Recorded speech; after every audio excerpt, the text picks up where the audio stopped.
Hi everyone, welcome to Dave's Bonsai. On today's episode, the cabin cold frame starts to fill up.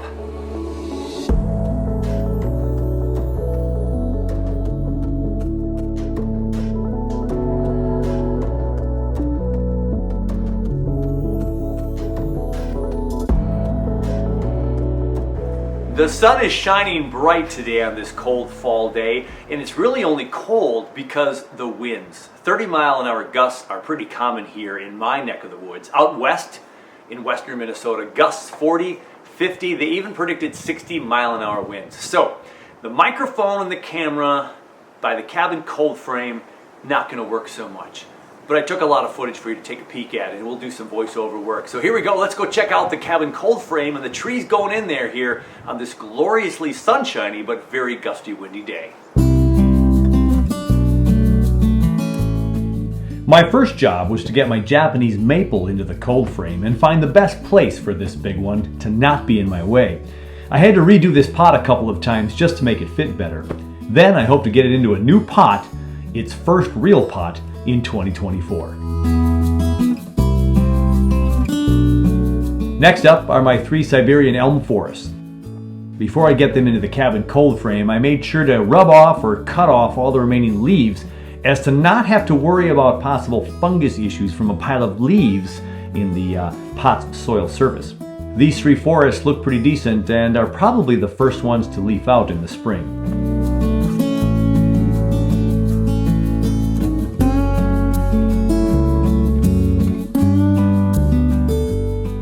The next tree is my Japanese quince. Such an odd tree for me. Its leaves have a strange elongated look to them in different sizes, and it blooms very early in the season, often before I even get it out of the cold frame. This clump style actually seems to have 3 trunks kind of fused together, but they're loose and wobbly, so next spring it might be time for a repot to see what I can do with this very gnarly looking base, or maybe become 3 separate trees. After the quince, it was time for the big boxwood I picked up with my friend Steve. Now, this tree had some moss collecting at the base of the trunk, so I took some rubbing alcohol with a toothbrush and scraped off the moss at the base. Water might have done the trick too, but this extra potent method cleaned it up really well. I then dipped my toothbrush into the pond a couple of times and kind of rinsed off the base of the trunk before I put it in the cold frame. I also clipped a few tips off this tree. If you're looking for a great video on boxwood care, check out the Rodney Clemens episode from the Mirai streaming series. Over an hour and a half of boxwood care, fantastic. I then stepped into the cold frame for some early arranging before I brought the next batch of trees in.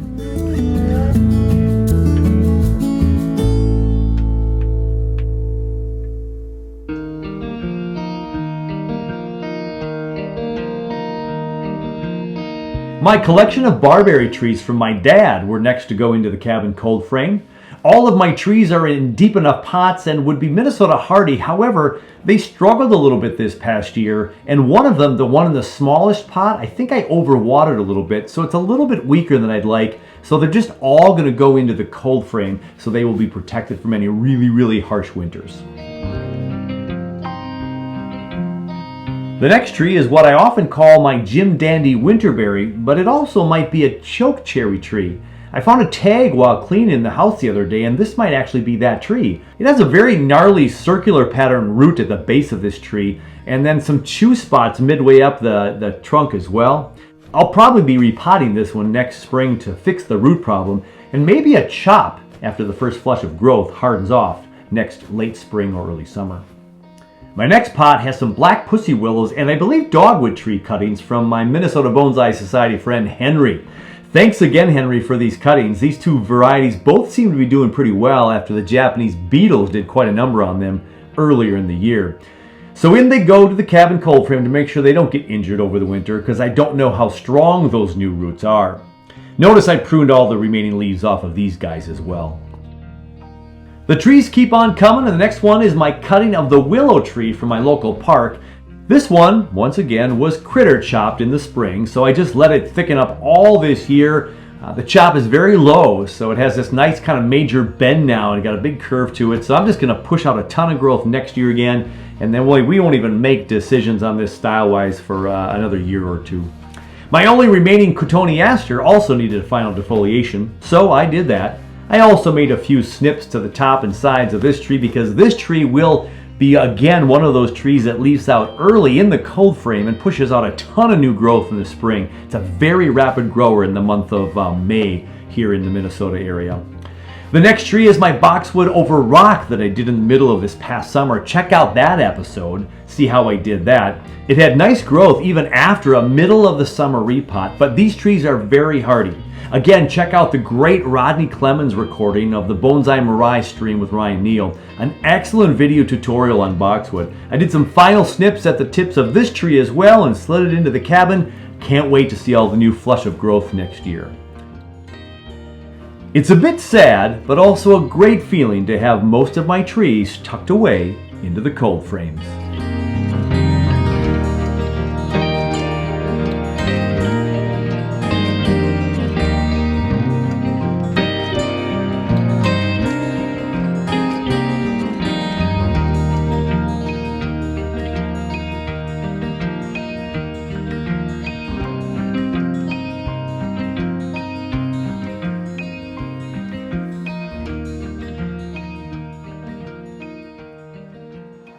Back here in the garage, the relatively quiet garage, the winds gust once in a while and kind of whip through here, but I think we're okay. I've got my two Chinese elms that I got from my good friend Candace. And before I put these in any cold frame, I wanted to go ahead and maybe select a couple of branches that I might want to keep for next year, and then we'll think about putting these in the cold frame. Now, the leaves are still incredibly green. Look at how rich and green these are. Just phenomenal how these are just hanging in there this late season. My other elm has already completely turned different colors, and the leaves are all gone, and that's in the cold frame here in the garage.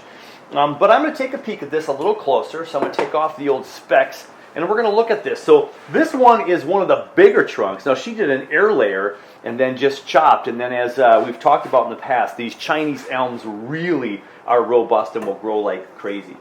So I'm trying to see if there's anything I can kind of see as a main possible trunk in the future.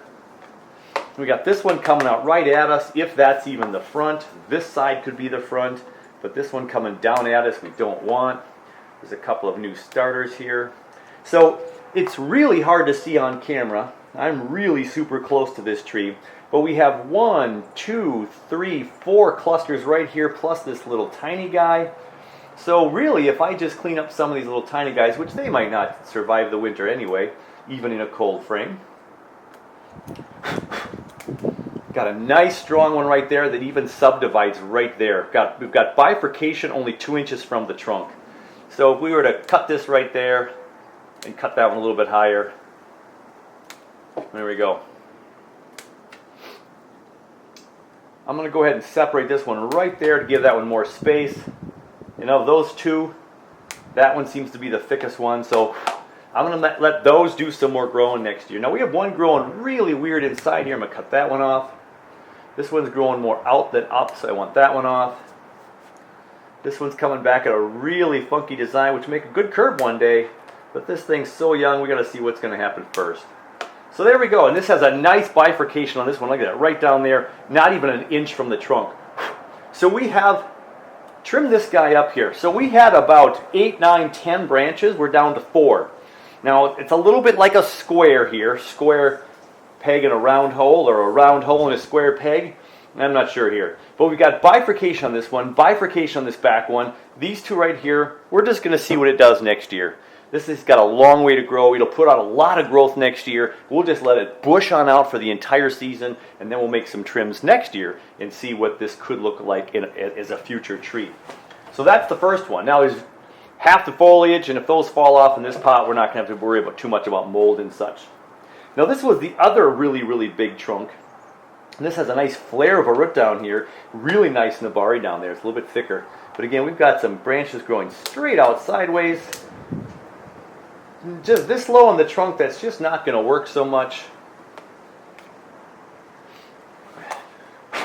We got two really close together here, so again, I'm going to cut out that one. We get a couple growing right in the middle of the tree. I'm going to leave one of them. There's one in here that's growing in an interesting place. This one I don't know if I like.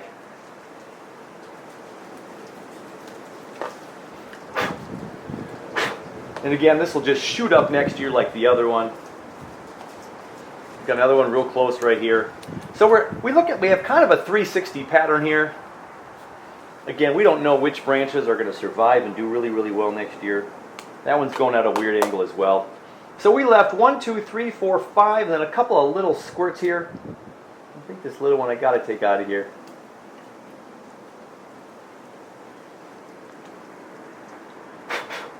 And we'll just see what that one does. We'll just let it shoot on up. We'll cut it down. We don't need all that. Next year, it's just going to take off like gangbusters. There we go.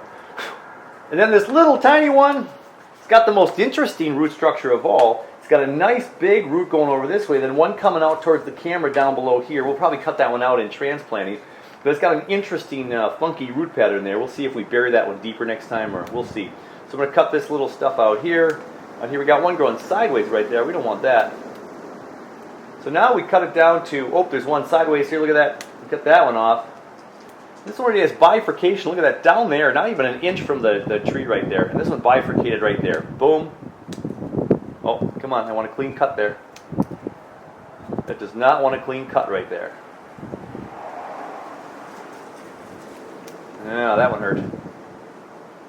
There we go. There we go. So this one here, we got one that bifurcates right there, 2, 3. This one bifurcates right there. We're just going to let this thing go crazy next year as well. And now these two are ready to go in the cold frame. Now I'm going to keep an eye on these, so I'm going to put these in my garage cold frame instead of the cabin cold frame. So we'll put these into the cold frame here in the garage.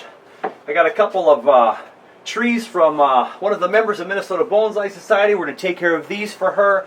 So she dropped those off today. My buddy's is down here. We have a couple of trees in here now, and of course the cabin cold frame is all, well, it's not full yet. We got a lot of room to move in there, and I think I'm mostly done putting my trees in the cold frame. So my space is actually in good shape this year. We have, I think, 17 trees out there right now, and we probably could put another 6, 7 comfortably, depending on, of course, their size. So there we go. More trees protected. The cold frames are working. The fan's going on right now. If I wanted light in here, of course, again, I could turn this on and have some light just to see what's going on and look at the soil. The temperature's been hovering right around 48, 50 degrees in here, so the heat's not going on, but it will when it needs to. Well, there we have it. More of the winter storage coming to an end here. Only have a few more trees to consider. I've got my slab planting. I've got my Minnesota forests. I got to figure out something in the garage here where they're going to stay, because I don't mind if they freeze, but I'm really paranoid about the critters this year, so I do not want them outside. So when my son comes over next, we're going to try to figure out where we can keep these trees that I can have access to them, and they'll do really well. But let's wrap it up. Boy, more work done on this beautiful windy but sunshiny day. I've got a few more chores to tackle, so we'll do that next. While I do that, hey, take care of you, take care of all your bonsai, and we'll catch you very soon on the next one.